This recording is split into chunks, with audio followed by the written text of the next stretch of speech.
Welcome to Christian Conversations with Pastor Mensa Otabil. Welcome to Christian Conversations. I'm Pastor Mensa Otabil. We started talking about how to deal with setbacks in our lives, especially as we assess our lives, getting to the end of the year, or at a certain period in our lives, we look back, wonder whether we've made progress. And this week, we want to look at how to press on, how to move beyond the setback and the pain and the steps we need to take to attain to the high things that we want to attain to. And as usual, I have Pastor Albert Okran with me, and we would have our conversation. Thank you, Doc. Doc, let's start with the immediate thing before the person listening to us today. How does the person end the year well so that can become a starting point for the next year ahead? I don't know how to end the year well. I will give some thoughts.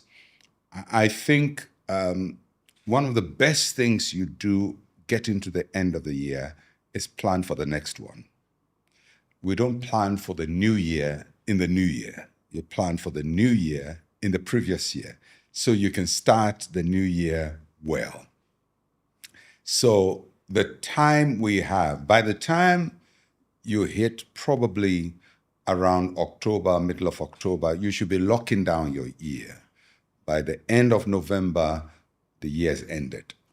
Although we are ending the year, your eye, your vision, your planning should all be set towards the coming year. So the best way to end the year is to begin the new year at the end of the year and start thinking about how to live the next year. Let's model two scenarios. A person who has done very well in the first part of the most part of the year, and then a person who has had challenges. Let's start with the person who has done extremely well. What should they do? As you come to the end of the year, being successful is great, but being successful can also be very difficult because you have to beat yourself. You have to do better. And it's always easier coming from behind to do well than staying ahead and going forward. So for the person who's done well, the big challenge is, how do I beat myself? How do I do better than this, what I've done now? It may mean that in the next year, your focus should be, depending on how your success has been, to consolidate, to just hold on to what you have and not really think about doing more, but holding on. That by itself is a huge challenge. For some people, it may not be consolidation because consolidation would make you lose because there's so much competition in the field you're operating if you're a business. So then you are thinking of more growth. So depending on how your life has been, if it's been successful, it's either you're going to consolidate or you're going to grow more, or you're going to do variations of both. Will there be a need for renewal as well? Renewal. Yes, I would place it within consolidation. It's just trying to stay where you are, be fresh, not stay where you are old, but stay where you are, your strength renewed, your vision renewed, doing things well, doing things better, but just literally staying where you are. Yes, there's room for that. In the parable, Jesus spoke about a man whose fields had yielded abundantly, and Jesus called him a fool. Was his offense not wanting to do more after a big achievement? I know he denied God, but was there also an offense in not wanting to dream again after achieving? The parables of Jesus have an immediate application and then an extended application. The extended application is always a bit fluid, but the immediate application is always precise. Okay. So the immediate application of it is the man is more material and not spiritual. He's not thinking about his soul. He's thinking about his soul should rejoice, build bands and so on. So Jesus says, but that's not, you don't let the material become the satisfaction for your soul. So that's the immediate, that's precise. But you can also look at the parable and derive other lessons from it. And that's where what you said comes in, where the person feels that what he's achieved is all there is to achieve.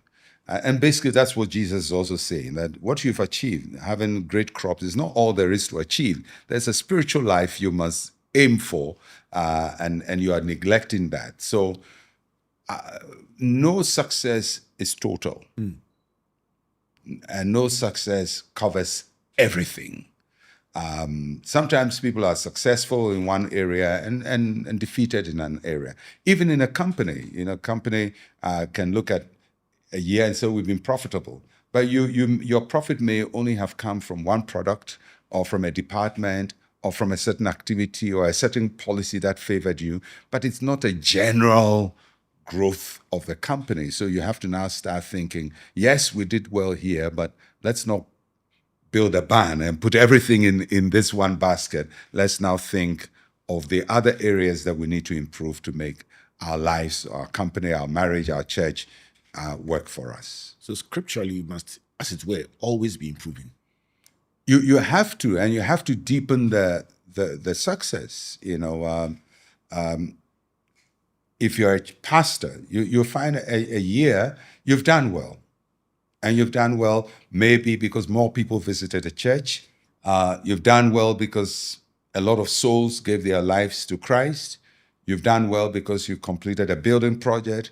You've done well because your offering went high. There are always something that you use to say, I've done well. But that most of the time is limited to one or two areas. But the pastor then should start thinking, what about these areas and that area that I need to do well in? So although I'm happy with what I've done, I need to deepen my success. I need to extend the reach of the success. Doc, from your years of experience, is it possible to have success and not understand what actually gave you the success? And what is the danger in that, in trying to replicate the success the next year? It happens all the time. I mean, sometimes we chance upon something and we do it by mistake. You didn't do it because you intended to, but somehow you did it. But if somebody asks you, how did you do it? You don't know, but you did it. Sometimes it could be environmental because people generally, let's say people want a particular product and you happen to be selling it. And there's an appetite for it because people want that particular product. Of course, you're going to be successful, but it has nothing to do with you. It has to do with the appetite, the demand of the public. So it could be atmospheric and may not be due to you. The question is, can you sustain that atmosphere? What can you do to make people continue desiring it? And that is a big challenge. I mean, depending on whatever you're doing, whether whether it's a marriage and the marriage is doing well because, this was a good year for whatever reason, but can those reasons repeat themselves? And I think for every one of us, we must find out why we succeeded at what we did. And it comes through thinking soberly. What did I do?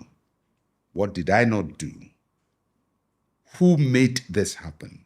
Because sometimes you may be the one who is credited with the success, but you didn't do it.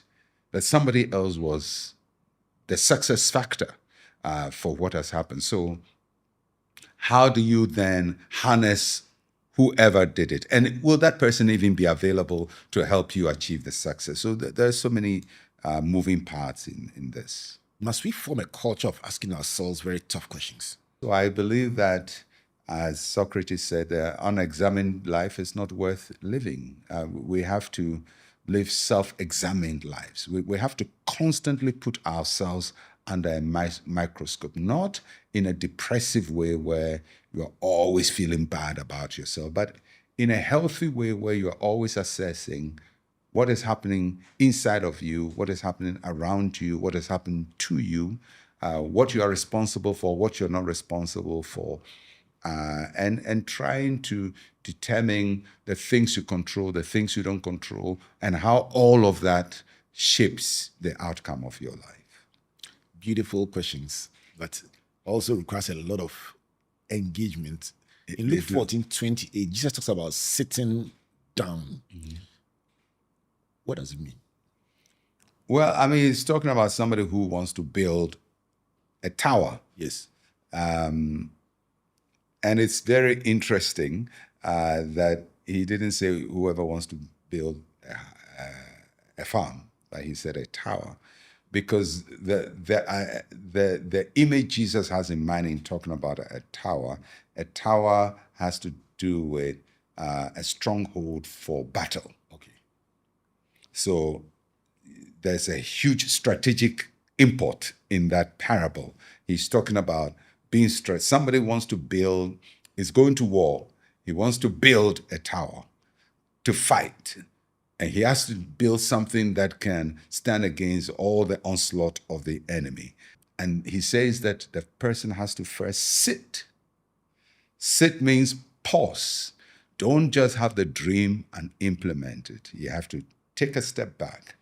And then he has to plan whether the resources he has can help him to build his vision, or the resources can help build, but not as to what he's imagining.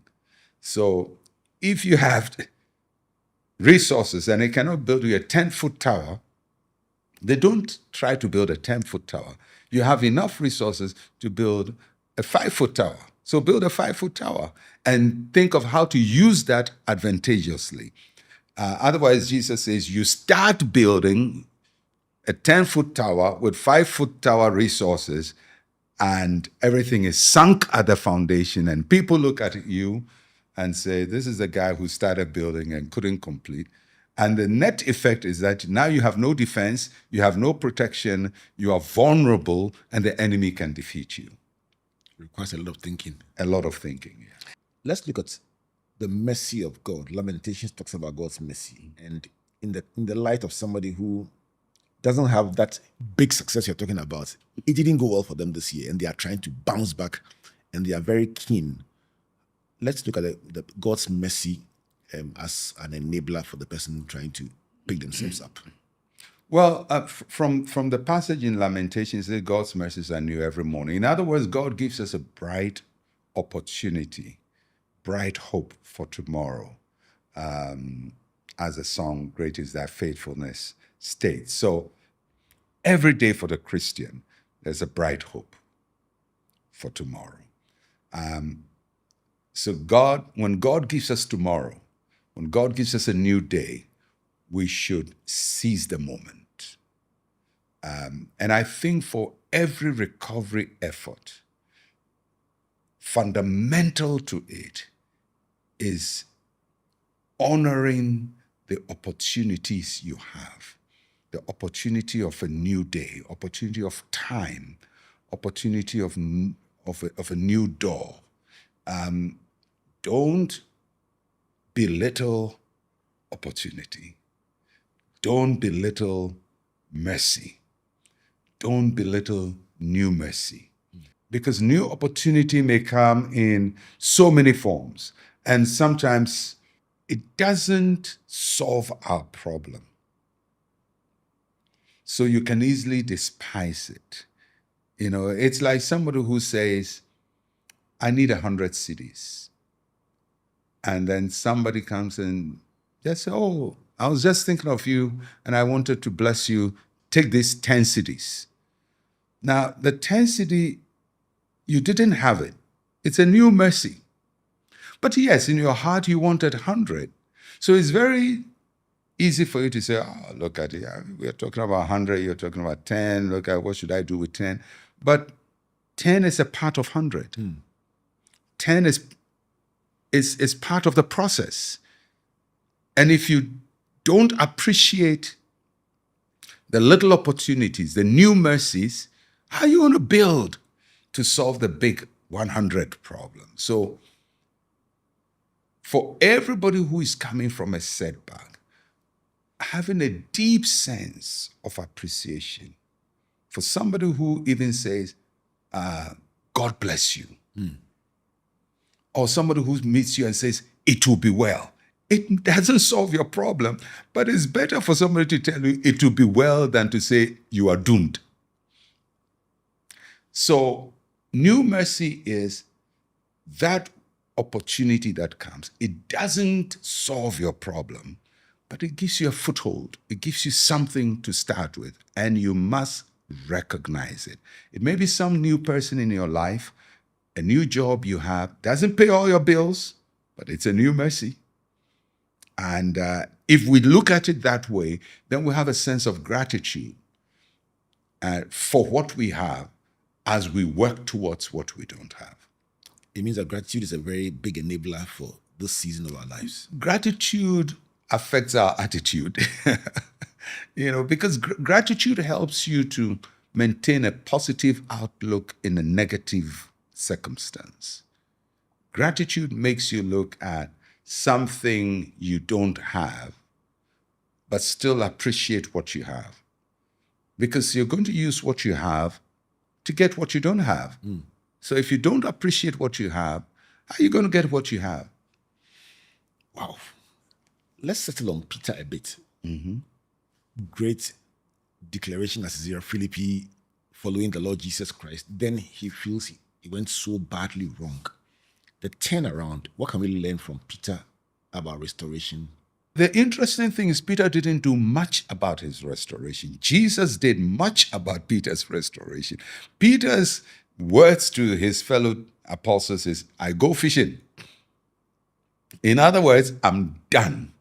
This Jesus business, I'm done. I think I've messed up so much. I don't think the Lord will come looking for me. I don't think he has need for me again. So he is done.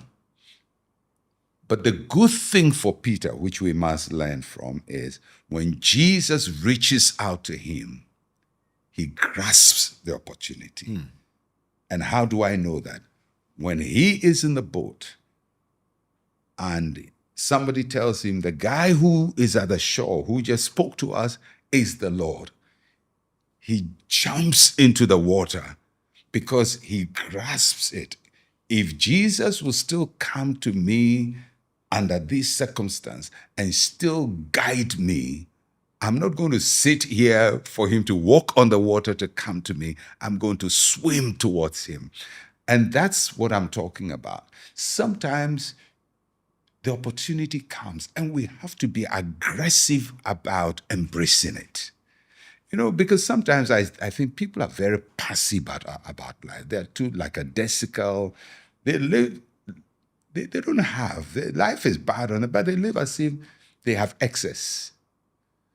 So somebody offers them a job. Oh, is this his job? Somebody gives them a little help. Oh, what I'm dealing with is bigger than this. But you have zero. You have zero. Somebody is giving you something better than zero, but we treat it as if it's rubbish. And that kind of attitude can be stinking sometimes. And people shun people who are like that. Pretty soon, nobody wants to help you. So part of recovery is learning to seize the opportunities thrown at you. It may not be the most glamorous opportunity, but appreciate it. Be grateful for it. Not just the opportunity, but the person who offers the opportunity. The person who makes it possible for you to have this chance is taking a risk on you. And you have to appreciate it. I've said it, that if you have the chance to work, and you work in a place where somebody pays you a salary every month, it may not be enough, but it's one of the most important things to have in life is to have a certain regularity of salary. I'm not saying it's big, but it's regular. When something is regular, you can plan with it. It's predictable. It's predictable. Predictability is so critical for life.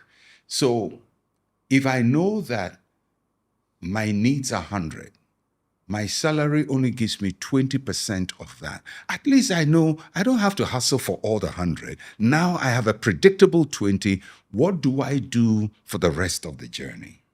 So something about my life has been sorted out for me. And now I have to work out sorting out others.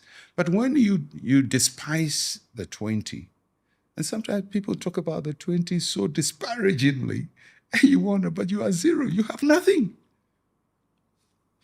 So being able to appreciate help, appreciate your place of work, the person who employed you as a shopkeeper, the person who employed you as a barber, the person who employed you as a tailor, the person who employed you to be an accountant, the person who ensures that every month, or the company that ensures that every month, as little as you say it is, you get it. You can't despise that person. And that again takes a grateful. It takes gratitude, and it takes humility and a sobriety of mind. You have to be sober-minded. Nobody is obliged to solve all your problems for you. Nobody is obliged to solve all my problems for me. But if somebody is helping me halfway, I have to be grateful. Let me fast track to Peter on the day of Pentecost. From the small beginnings of grasping small mercies, Peter now stands and speaks, and 3,000 get saved. Will that be the progression of what happens when we, out of our adversity, grasp the small mercies that we get? Can that be the beginning point for something much bigger later? Of course. Because he grasps what Jesus offers him. He's there on the day of Pentecost. Otherwise, he would not be in the upper room on the day of Pentecost. He would have missed that. The day the Holy Spirit came, he was there because he grasped the opportunity. And the Holy Spirit comes, empowers him, and then he discovers, I can do this job. I can preach. I can stand up. Although there are mockers around, I can stand up. That same thing he received on the day of Pentecost, that takes him to the man at the beautiful gate, and he says, silver and gold have I none, but what I have in the name of Jesus Christ of Nazareth, rise up and walk. But he would have missed that if he had missed Pentecost. And he would have missed Pentecost if he had missed the day of his visitation when Jesus visited him at the beach the second time. So there is a progression of taking just this opportunity, and then the empowerment comes, and then I'm seeing results, and then great things are unfolding in my life. But it starts by accepting the first lifeline that begins to take you one step to the other. Doc, in Philippians 3:13 and 14 that we studied a bit the last time, Paul spoke about forgetting the things that are behind, which we dealt with quite a bit. And then he talked about reaching forward to the things that are ahead. Then he talked about pressing. Will the pressing be this kind of attitude that you mentioned that involves really engaging things, not flippantly, but very intensely? The word in the Greek that Paul uses for pressing is the same root for where we get the word pressure. Wow. It's almost like beating yourself. So when Paul says pressing, it's like squeezing yourself into something. It's like punishing yourself in order to achieve something, tormenting yourself to do something. So he's not talking about an easy approach. I'm pressing in gently. No, that's not it. He's talking about a certain violent effort you exert on yourself. And everything Paul is talking about is directed at him. It's not directing at people. It's not pressing people. It's pressing himself. And why do we need to? Because you have resistance. Life is resisting you. You have to pressurize yourself. If you want to study, you have to study. If you learn to work with a habit, you need to put discipline into it. Life, things don't just happen. Life is a product of discipline. So every recovery effort comes through intense self pressure. The reason it's difficult is many times we do well when people put us under pressure. But when we are putting ourselves under pressure, we lose the pressure when the pain is hard. It's like when you have a sore and you have to dress the sore. If it is you, you put a thing and then you remove, you put a thing. But if a nurse, good old nurses are doing it, they have no compassion on what you are facing because they know it will do you good. So they put, I remember when we used to have sores as kids and they have to put iodine in it and your mother is putting iodine. I mean, it's you screaming, but they are putting it. But if you have to put iodine on your own sore, you are so merciful to yourself. And, many times we are so merciful to ourselves to our detriment. So this pressure that you described, self-managed, self-discipline, how do we apply the same principle to somebody with a failed business, exam failure, delayed marriage, relationships gone bad, ministry disappointment? If this year has been tough and the person is determined to bounce back, how do they borrow from this principle of pressure, pressing towards the goal to turn their lives around? For everything we've failed at, somebody has succeeded at. That's what we have to understand. So failure is not general. So two people are selling tomatoes. One person's business worked this year. The other person didn't work. Two people marry. They marry the same day. Marry the love of their lives. One is having a successful marriage. The other is going through difficult. For everything you are struggling with, somebody is solving it. Somebody is succeeding. So first of all, you have to know that failure most of the time is a result of a deficiency of something in you. Either a deficiency of understanding, there is a gap in your understanding. It may not be understanding, it may be the application. It may be attitude, but there is something you are not doing well enough. Especially if others are doing well, it's personal. So the pressure you are having to put on yourself is trying to think, look at my best friend. His marriage is doing well. Look at him. We started business, he's doing well. Look at them. What am I doing wrong? Apart from the fact that, except if the person is doing well superficially, or he's doing well because he's bending the rules, or he's doing well because he's deceptive. That's not what I'm talking about. I'm talking about somebody doing well.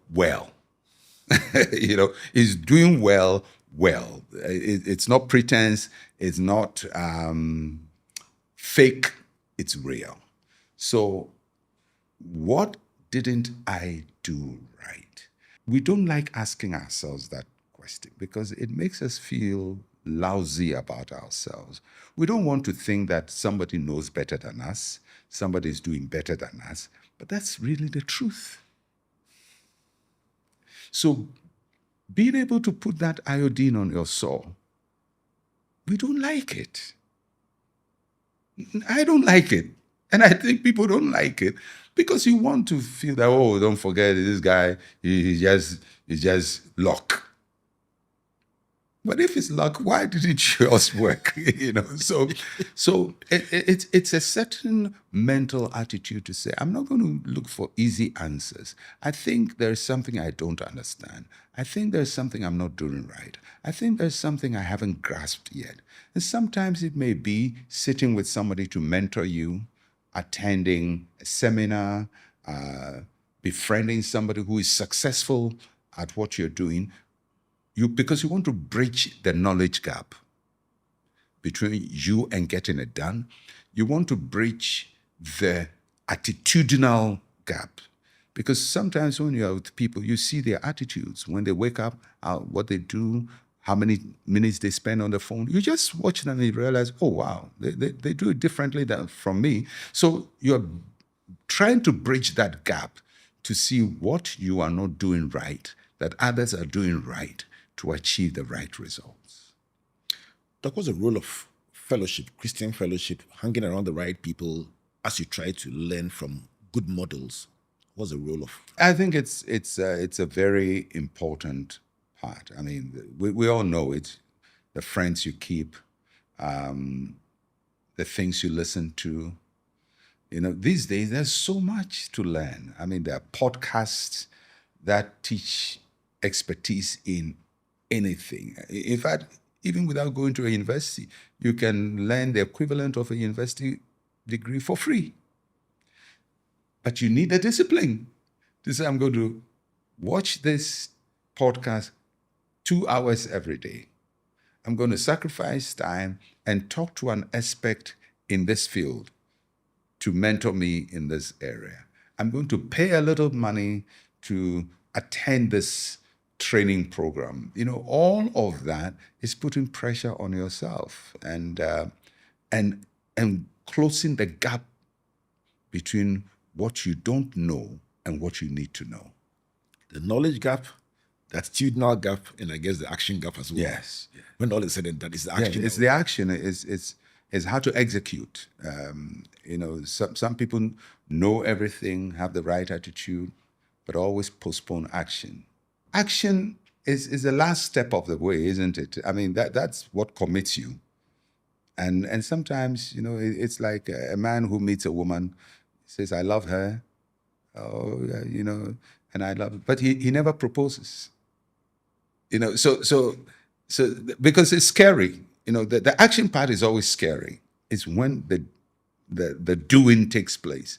And sometimes thinking through is comfortable.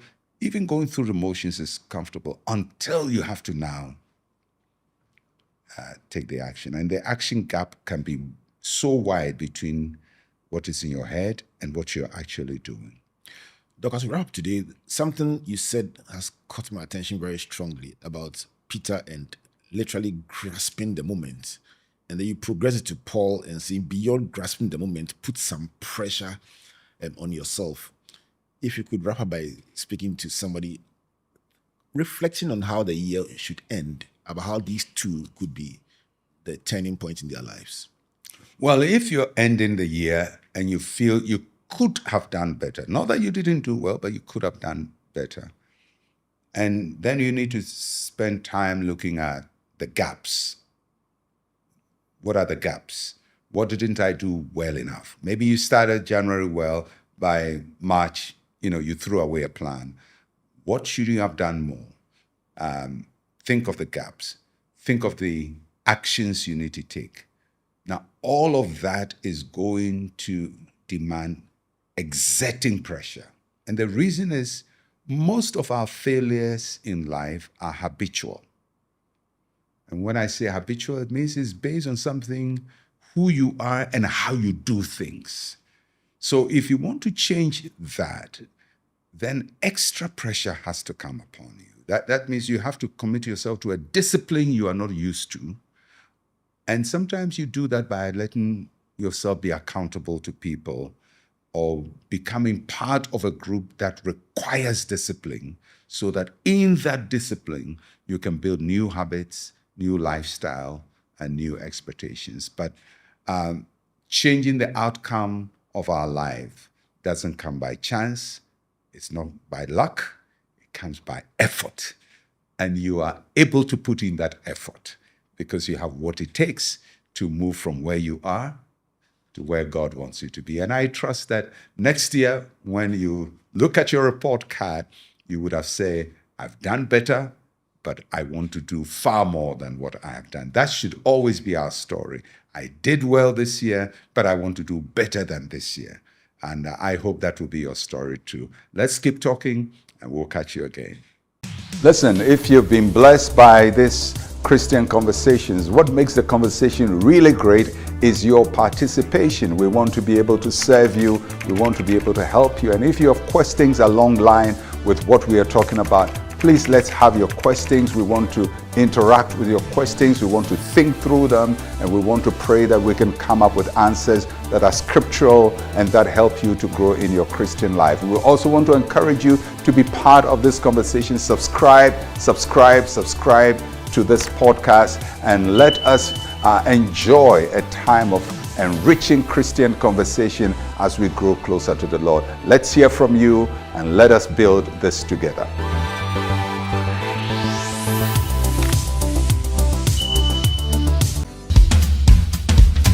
That is all the time we have for today. Join us for the next episode at the same time next week. Thank you for watching.